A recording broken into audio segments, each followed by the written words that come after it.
নমস্কার বন্ধুরা, কেমন আছো সবাই? আশা করছি সবাই ভালো আছো, ভালো থাকার চেষ্টায় আছো, পজিটিভ এনার্জিতে থাকার চেষ্টা করছো। আমি আজ আবারও চলে আসলাম তোমাদের জন্য একটা নতুন রিডিং নিয়ে। এই রিডিংয়ে আমরা যথারীতি দেখে নেব তোমাদের এনার্জি, তোমাদের পার্টনারের এনার্জি। প্রথমেই বলে রাখি, এটি একটি পুরোপুরি জেনারেল টাইমলেস রিডিং। এই রিডিং তোমরা যখন দেখবে, যে সময় থেকে দেখবে, সেই সময় থেকে রেজনেট করতে শুরু করে দেবে। আর যেহেতু এটা জেনারেল রিডিং, সেই কারণে তোমাদের প্রত্যেকের সাথে 100% ম্যাচ নাও করতে পারে, তাতে মন খারাপ করার কিছু নেই। যার সাথে যতটুকু ম্যাচ করবে ততটুকু নেবে, বাকিটুকু ঝেড়ে ফেলে দেবে। প্রয়োজনের অতিরিক্ত কেউ নিজের উপরে চাপিয়ে মন খারাপ করার চেষ্টা করবে না। ওপেন মাইন্ডে দেখবে, শুধুমাত্র এই চ্যানেলে নয়, যে কোনো চ্যানেলের জেনারেল রিডিং তোমরা সবসময় ওপেন মাইন্ডে দেখার চেষ্টা করবে। এটা আমি সর্বক্ষণ বলে থাকি, আবারও বলে দিলাম। যারা যারা মনে করছো পার্সোনাল রিডিং নেওয়ার প্রয়োজন আছে, তারা হোয়াটসঅ্যাপে বুকিং করতে পারো 9593268445 এই নম্বরে। আর তোমরা যারা আগের ভিডিওগুলো দেখেছো তারা জানো যে অফার চলছিল পার্সোনাল রিডিংয়ের ওপরে। যেহেতু নববর্ষ ছিল, সেই জন্য অফার চলছিল। আজকে অফারের শেষ দিন। তোমরা যদি অফারে বুকিং করতে চাইছো, তাহলে রাত 12টার মধ্যে বুকিং কমপ্লিট করে রেখে দাও। প্রথমে দেখব তোমাদের এনার্জি, তারপর দেখব তোমাদের পার্টনারের এনার্জি। চলো রিডিংটা স্টার্ট করে দেওয়া যাক। প্রথমে দেখে নিই তোমাদের এনার্জি ঠিক কেমন আজকের দিনে দাঁড়িয়ে। তোমরা কতটা পজিটিভ আছো, কতটা নেগেটিভ জোন থেকে বেরোতে পারলে সেটা দেখে নেব। তোমাদের পার্টনারের প্রতি তোমাদের যে অ্যাট্রাকশন, সেটা কিন্তু আজও একটুও কমেনি। তোমাদের মধ্যে দূরত্ব বাড়ুক, ঝগড়া ঝামেলা যাই হোক না কেন, কিন্তু তোমার তরফ থেকে অ্যাট্রাকশন একটুও কমেনি। মনে মনে ভেতরে ভেতরে সারাক্ষণ ধরে সেই মানুষটাকে পেতে চাইছো, সেই মানুষটার সান্নিধ্য চাইছো, কাছে যেতে চাইছো ভেতর থেকে, কিন্তু একটুও তুমি মুছে ফেলতে পারোনি। যেখানে ছিল, যতটা অনুভূতি ছিল, ঠিক ততটাই থেকে গেছে।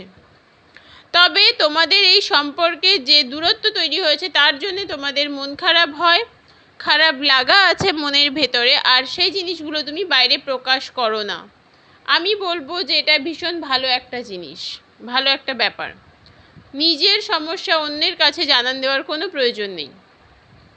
কষ্ট তো হবে বন্ধু, কারণ একটা সম্পর্কে সমস্যা যখন তৈরি হয়, সম্পর্কের সমস্যা মেনে নেওয়ার মতো ক্ষমতা সবার থাকে না। তো সেই কারণে কষ্ট অবশ্যই হয়, কিন্তু তোমরা নিজেদেরকে শক্ত করে রেখেছো ওপর থেকে। ভেতরের কষ্টটা নিজেরা সহ্য করছো। প্রচণ্ড চিন্তা করো, এই বিষয়গুলো নিয়ে প্রচণ্ড চিন্তা করো। সেখান থেকে বিভিন্ন রকমের হেলথ ইস্যু হয়েছে। তো সেই কারণে বলবো, একটু নিজের দিকে খেয়াল রাখো, নিজের কথা ভাবো, সেলফ লাভ করো। অন্যের কথা কম ভেবে নিজের কথা বেশি ভাবো। সেলফ লাভ করো, নিজেকে ভালোবাসতে শেখো। দেখবে জীবনে কষ্টগুলো অনেকটা কমে গেছে, অনেকটাই কমে গেছে কষ্টগুলো। ফিনান্সিয়ালি স্ট্রং হওয়ার চেষ্টা করো। প্রত্যেককে বলছি, ছেলে মেয়ে উভয়ের ক্ষেত্রেই বলছি। তোমরা অনেকেই আমাকে জিজ্ঞেস করো এই রিডিংটা কি শুধুমাত্র মেয়েদের জন্য? একেবারেই নয় বন্ধু, প্রত্যেকের জন্য, ছেলে মেয়ে উভয়েরই জন্য। প্রত্যেকের উচিত নিজেকে স্ট্রং করা, স্টেবল করা। ফিনান্সিয়ালি স্টেবল করার চেষ্টা করো। স্টেবিলিটি নিজের লাইফে ভীষণ প্রয়োজন, ভীষণ প্রয়োজন।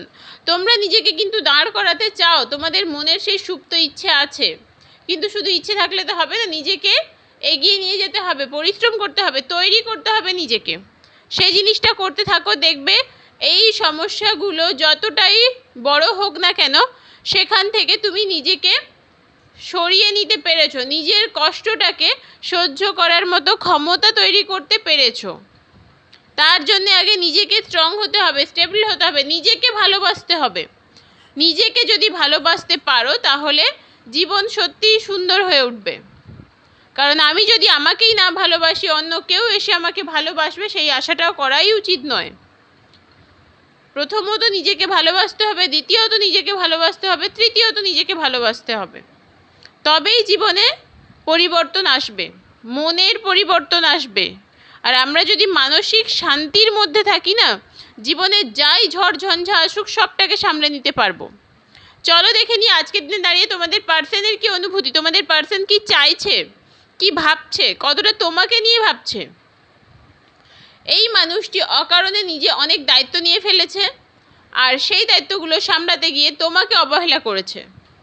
সেটা কিন্তু সে বোঝে, তোমাকে যে সে অবহেলা করেছে সেটা সে বোঝে, কিন্তু সেটা সে স্বীকার করে না।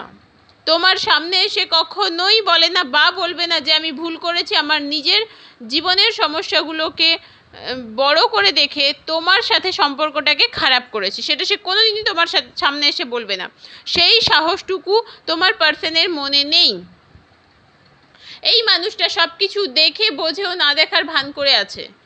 ওর চোখ বন্ধ এক কথায়, ও সবটা দেখছে বুঝছে কিন্তু না দেখার ভান করে আছে।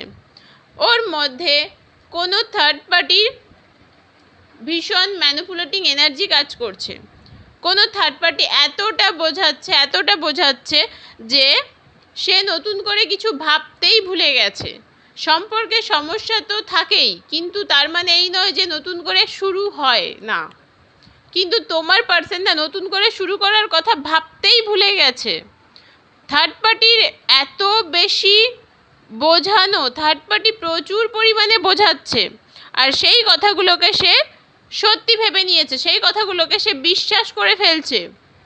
এই মানুষটা নিজের কোনো স্টেবিলিটি তৈরি করতে পারেনি এই মুহূর্তে, সেই কারণে অন্যের কথায় ভীষণভাবে প্রভাবিত হয়ে পড়েছে।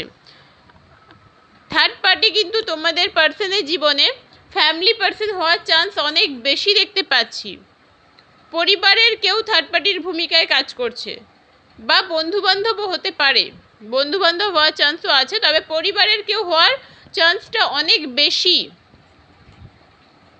তোমাদের পার্সন না ভীষণ সরল মানুষ, সেটা বলবো না, কিন্তু খুব সাদাসিধে, মানে নিজের কথাটুকু ভাবে, না নিজের কাজ করে যাচ্ছি ব্যাস ঠিক আছে, ওই অত ঝামেলা ঝঞ্ঝাটে জড়াতে চায় না, এরকম একজন মানুষ।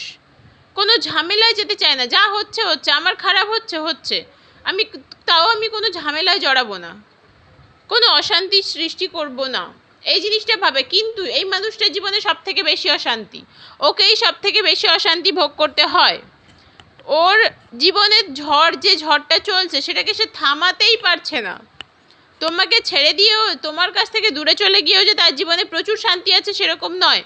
তার নিজের জীবনেও, কাজের জায়গায়, পরিবারের মধ্যে ভীষণ লড়াই ঝগড়া চলছে, কিন্তু সেই জিনিসগুলোকে এই মানুষটা থামাতে পারছে না।